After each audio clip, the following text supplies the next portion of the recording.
We are back with another Krita class to go over a couple of more advanced features within Krita for making your color work for you. So the first thing we are going to go over are color profiles again, but these are a little bit more advanced. So we're going to image, properties, and then image color space, and then color space browser. We have a different window here. I'm going to just widen this a little bit. So here we have the profile information here on the left, and on the right we have the available colors within that. So if I go to RGB, you can see I have a lot more of a color range, and I also have more options for the profile.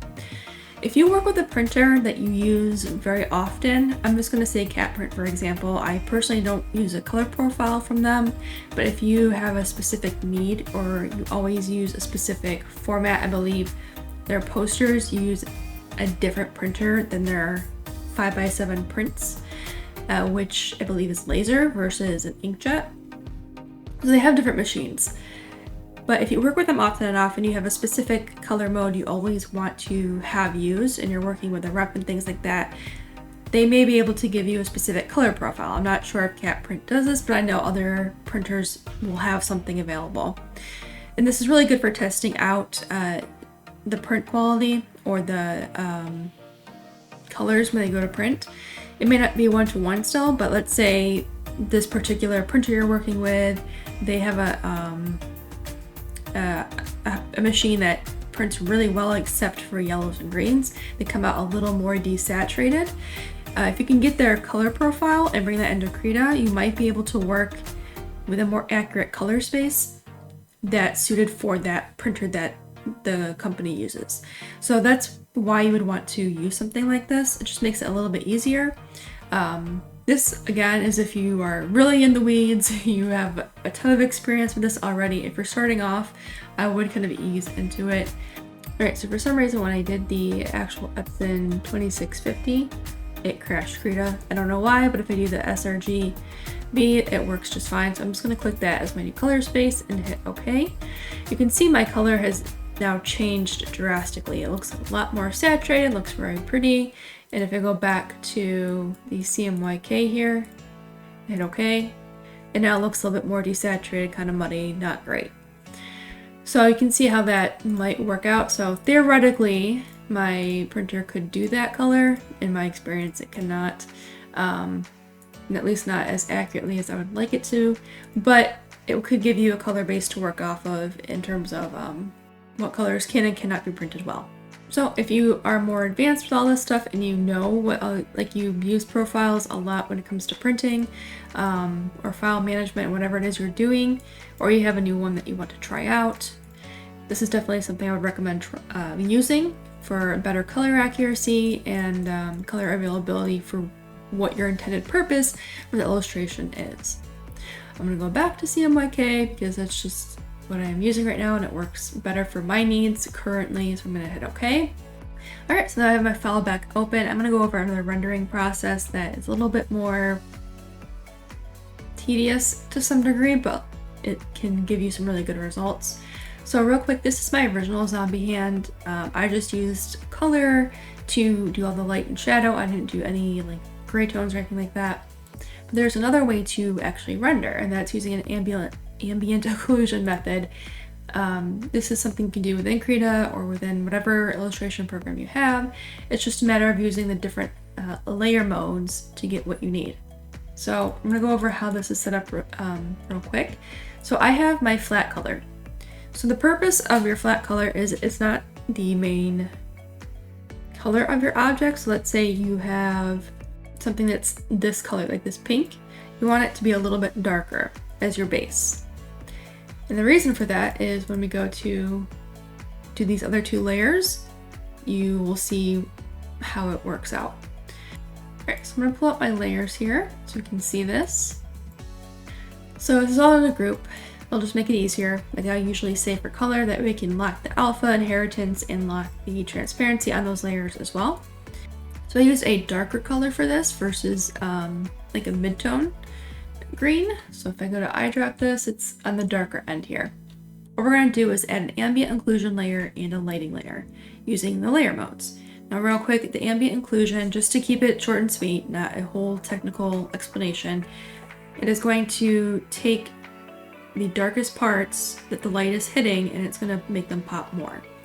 That's just like the easy way to understand it. So if you look at examples of an ambient occlusion map or rendering, the darkest darks usually where the light cannot hit. So if you take 2 points or 2 corners, that point where the corner meets is going to be your darkest part. It's going to make that lighting pop more by having it be the darkest edge. So that's what the ambient occlusion is supposed to do. It's supposed to help make those really dark areas pop a little bit more. So I'm going to turn that layer on. So I don't really have a lot of darks in this because I just didn't have like a lot of corners or anything like that, but I have some areas where it's dark. So I'm going to put this to normal real quick. You can see I'm just using a black, or in some cases a very dark green, to make this pop. Oops, or not make it pop, but add the darker areas. And then I have some mid-gray tones to kind of make that pop a little bit more too. And then I put that to overlay. I have my lighting layer, and that really makes it pop. That's also on overlay, and I'm using mostly white for this. And this is basically the color of the zombie hand. Now this is basically painting with light to some degree. So all of these bright areas are like where the light's hitting. It's a nice soft look here. If I compare this with the original, you can see that I have the dark edge here. And then in this one, I had the same thing here. It's not as drastic because I'm not spending that much time on it. But you can see how just 2 layers and painting with like light and shadow in mind can get a really nice look. It's pretty much the same. The color is different because I didn't pick the same color. So if I were to just do the brain, we'll do it pink. We don't want it to be super light. We'll just make it dark. So this is going to be our base color. Make a new layer. I'm going to label this ambient occlusion and make a second layer. I'm just going to name this lighting. I'm going to group these together. Alright, so on our ambient occlusion, I'm going to go to overlay. And now we want to kind of darken some of these areas up a little bit more. I'm just using black to shade this in real quick. Right, get our darkest areas. So the goal here is to kind of treat this as a 3D shape.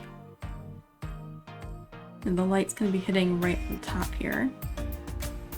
Alright, so I have that blended in enough for the ambient layer. We're just gonna say these are the darkest areas, and then everything else is going to be kind of like the mid-tone, right? Alright, and I'm just using black to do this. Alright, so let's go back to our overlay, or our lighting layer. I'm going to do overlay again. Just to show you what it looks like if I use the same color as the main brain, it looks not right. We're going to use, let's see, not quite white, but we're going to use close to the mid area. We're going to start placing this in. And this is going to be where our lighting starts to hit. You can see how that really adds a different look to it.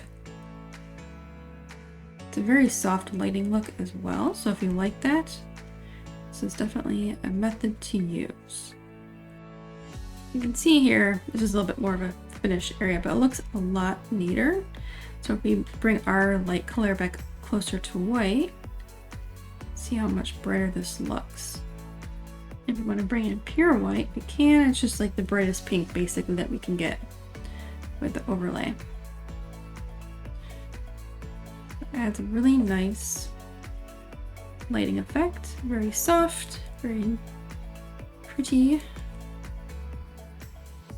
Now if you want to add more lighting, you absolutely can. You can just add another layer. I used a second layer, but with a screen, so I have more of the white in here. So if I like that shine that I had before of like a gross wet brain, that sounds enticing there.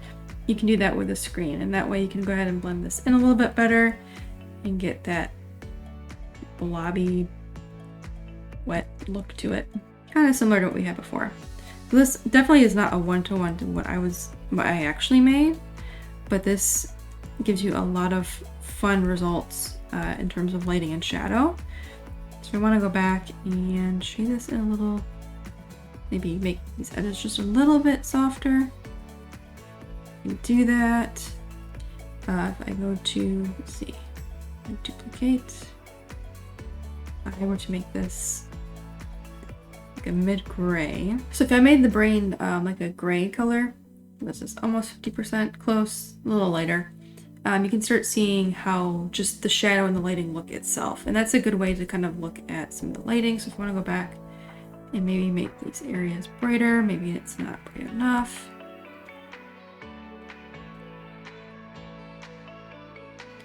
Or if I want to blend in this area a little bit better, you can do that. There's just a lot you can do with just the layer modes by themselves. So I definitely recommend playing with that. There's screen, there's overlay. If you want something a little bit different, maybe the black is not working out for you. Oop, did I get stuck? No, I didn't. There we go. Maybe it's too dark for the color you picked. So if you want, you can just make this all a gray color. And then we can go back to our brain color. Maybe we want to make it a little bit more purple for some reason. I don't know. That looks cool. We have to make our ambient occlusion layer a little different. There we go. Just kind of change up the color a little bit. See how that looks. It's everything. Just play with the colors. Definitely go crazy with it. It's fun. Layer modes are definitely interesting when you go to play with them. You can also use multiply.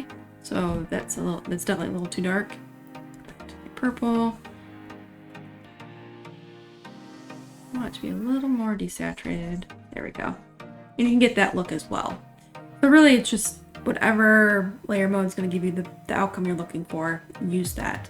And each one has its own result. So the overlay, it does add more color to it. Screen, it takes it away, but it also makes it brighter. Multiply is going to just make it darker.